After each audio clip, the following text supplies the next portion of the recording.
Friends hi friends. അപ്പോൾ ഞാൻ ഇന്ന് പൊട്ടുവെള്ളരി ആണ് ജ്യൂസ് അടിക്കാൻ വേണ്ടി നിൽക്കുകയാണ് ഞാനും ഇക്കയും കൂടെ. അപ്പോൾ ഞാൻ ഇക്കാനോട് ഇത് എവിടുന്നാണ് എന്താണെന്നൊക്കെ ചോദിച്ചിട്ടുണ്ടായിരുന്നു. തൃശ്ശൂർ ഭാഗത്ത് കാണുന്ന ഒരു സാധനമാണ്. നമുക്ക് നോക്കാം എങ്ങനെ ഇത് ജ്യൂസ് അടിക്കാമെന്ന്. സാധാരണ പ്രത്യേകിച്ചൊന്നുമില്ല, ഷുഗർ മാത്രം ആഡ് ചെയ്തിട്ട് ഉണ്ടാക്കണ ഒരു ജ്യൂസ്. പൊട്ടുവെള്ളരി. ഇതാണ് പൊട്ടുവെള്ളരി. ഇത് നമ്മളിങ്ങനെ തൊലി ഇങ്ങനെ അടന്നു വരുവേ. ഇത് കണ്ടോ, തൊലി അടന്നു നിൽക്കുന്നുണ്ട്. അത് നമ്മളിങ്ങനെ പറിച്ച് കളയാം. ഇങ്ങനെ അമർത്തി ഇങ്ങനെ കുഴിഞ്ഞു പോകണ്ട. ഇതെവിടെ ഉണ്ടാവും? ഇതുണ്ടാകുന്ന സ്ഥലം ഇത് ഇക്കാൻ്റെ ഫ്രണ്ടിൻ്റെ പാടത്തുണ്ടായിട്ടുള്ള ഒരു പൊട്ടുവെള്ളരിയായിരുന്നു, തൃശ്ശൂർ ഭാഗത്ത് താമസിക്കുന്ന. അപ്പോൾ ഞങ്ങളതൊന്ന് ജ്യൂസ് അടിക്കട്ടെ.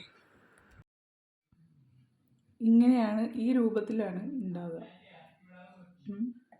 ഇതിന് അടുത്ത സാധനമൊക്കെ ഇങ്ങോട്ട് കളഞ്ഞിട്ട്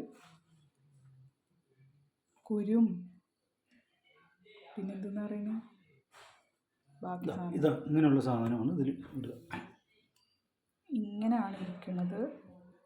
ഇങ്ങനെ നമ്മളിങ്ങനെ പീസൊക്കെ ആക്കിയിട്ട് ഇടുക. മിക്സിയിലിട്ട് അരച്ചെടുക്കുന്നു. പഞ്ചസാര മാത്രമേ ഇടുള്ളൂ. തണുപ്പും പഞ്ചസാര ഏലക്കായ ഇങ്ങനെ പീസാക്കി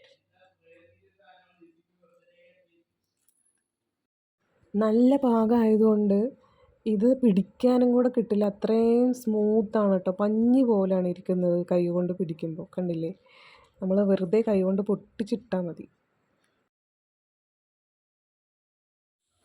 മിക്സിയുടെ ജാറിൽ കുറച്ച് ഐസ് ക്യൂബ്സും കൂടെ ചേർക്കുന്നുണ്ട്. കപ്പ വേവിച്ച് വെച്ചോലുണ്ടല്ലേ. ഇതിൽ ഇൻബിൽട്ടാണ് വിചാരിക്കേണ്ട. ഇത് നമ്മുടെ ഐസ് ക്യൂബാണ്. ഓക്കെ.